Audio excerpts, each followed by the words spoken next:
Ever notice how some people eat a normal meal and their energy stays steady, but others feel like they just rode a roller coaster, energy up, then crash, brain fog, cravings, the whole deal?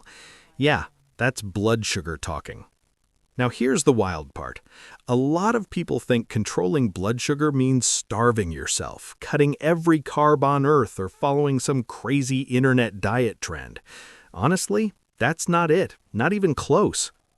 What I'm about to walk you through today are real, science-backed strategies that help your body control blood sugar naturally, the kind of things doctors and researchers actually talk about in metabolic health studies. And the crazy part is, some of these can start working almost immediately. So if you've ever checked your labs and seen your A1C creeping up, or you feel that brutal afternoon crash after lunch, or your doctor said, "Hey, you're getting close to prediabetes," stick with me, because by the end of this video, you'll know several powerful ways to bring blood sugar down and get your energy back under control. And trust me, some of these are way easier than you think. Let's start with something that might surprise you: movement, but not the kind most people imagine. You've probably heard about jogging, cardio, going to the gym for an hour, all that stuff. And yeah, those are great, but if the goal is dropping blood sugar quickly, short bursts of intense movement can be incredibly powerful. I'm talking about quick, explosive activity, things like fast body weight squats, cycling hard for 30 seconds, sprinting up a set of stairs, jumping jacks, the kind of movement that gets your heart pumping fast. Here's why it works. Your muscles are one of the biggest storage tanks of glucose in your entire body. When they start working hard, they burn through their stored fuel like crazy. Once that fuel starts running low, your muscles basically become glucose magnets, pulling sugar out of your bloodstream to refill the tank. And here's the cool part. During intense muscle contractions, your body can move glucose into muscle cells even without relying heavily on insulin. That means blood sugar can drop quickly simply because your muscles are hungry for energy. Let me give you a real-life example. Say you eat a big lunch, maybe a sandwich, some fries, maybe a soda. Your blood sugar spikes. Instead of sitting at your desk scrolling your phone, imagine doing 5 short rounds of fast squats or climbing stairs for 30 seconds each. That quick burst of movement can literally help your body clear glucose out of your bloodstream faster. Pretty wild, right? But here's the thing. You don't need a crazy workout schedule. Even a few minutes of intense movement a few times per week can make a difference. Now, let's talk about something even simpler, something sitting in a lot of people's kitchen cabinets: apple cider vinegar. Yeah, I know, it sounds like one of those random health hacks people post about online, but there's actually some interesting research behind it. A small amount of vinegar before meals may help reduce the spike in blood sugar that happens after eating. One reason is that acetic acid, the main compound in vinegar, slows down how quickly food leaves your stomach. That means sugar enters your bloodstream more gradually instead of all at once. Think of it like traffic entering a highway. If every car tries to merge at the same time, you get a massive jam. But if cars enter slowly and steadily, everything flows better. Your bloodstream works the same way with glucose. But here's a quick reality check. Vinegar isn't magic, and it's not for everyone. Some people find it harsh on their stomach or teeth, so it's more like a small tool in the toolbox, not a miracle cure. Speaking of tools, let's talk about something that many people overlook when it comes to blood sugar: minerals your body needs to function properly. Magnesium is a big one. This mineral plays a role in hundreds of biochemical reactions in your body, including how your cells respond to insulin. When magnesium levels are low, insulin signaling doesn't work as efficiently, which can make blood sugar harder to control. And the crazy part is, a surprising number of people don't get enough magnesium from their diet. Think about it. Modern diets often rely heavily on processed foods, and those foods usually contain far less magnesium than whole foods like leafy greens, nuts, seeds, and legumes.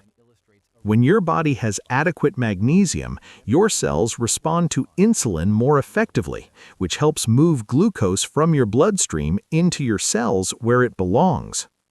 Now let's talk about something that sounds intimidating but is actually very natural for the human body: taking breaks from eating, fasting. Now, before you imagine starving yourself for days, that's not what I'm talking about. A common approach many people try is something called time-restricted eating. It simply means you eat during a certain window of the day and give your body a break from food during the rest. For example, someone might stop eating at 7 p.m. and then have their first meal around 11 a.m. the next day. That gives the body about 16 hours without food, which allows insulin levels to fall and encourages the body to start using stored energy instead of constantly processing incoming calories. Think of it like giving your digestive system a chance to clock out for a while. When insulin stays elevated all day long because we're constantly snacking, the body never gets the signal to tap into stored energy. But when food pauses for a while, metabolism shifts gears. Now, here's something that doesn't get talked about enough when discussing blood sugar: muscle. Muscle tissue is one of the largest glucose storage systems in your entire body. The more muscle you have, the more space your body has to store glucose safely. Imagine two people eating the same meal. One person has very little muscle mass, and the other person has built up strong, lean muscle through resistance training. The second person's body has a much larger warehouse for storing glucose, so blood sugar rises less dramatically. That's why strength training can be such a powerful long-term strategy.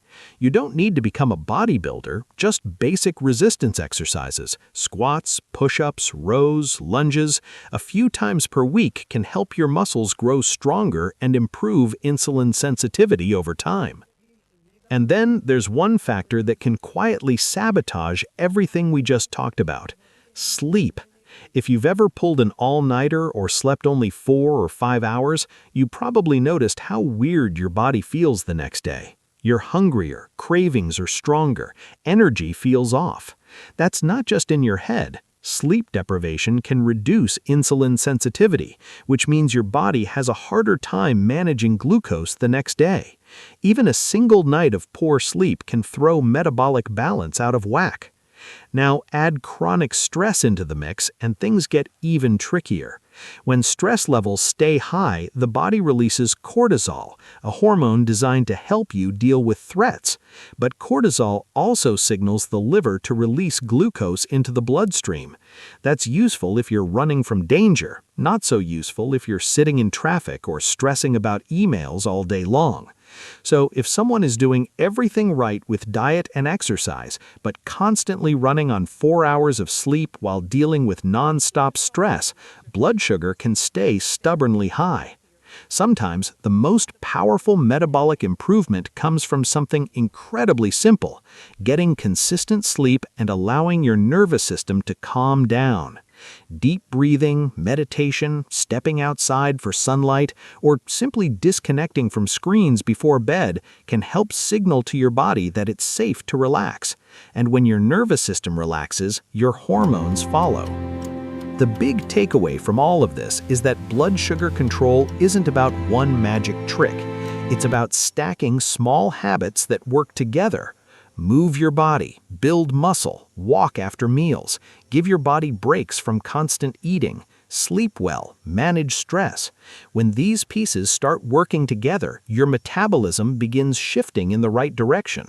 Energy stabilizes, cravings calm down, and those lab numbers often start improving too.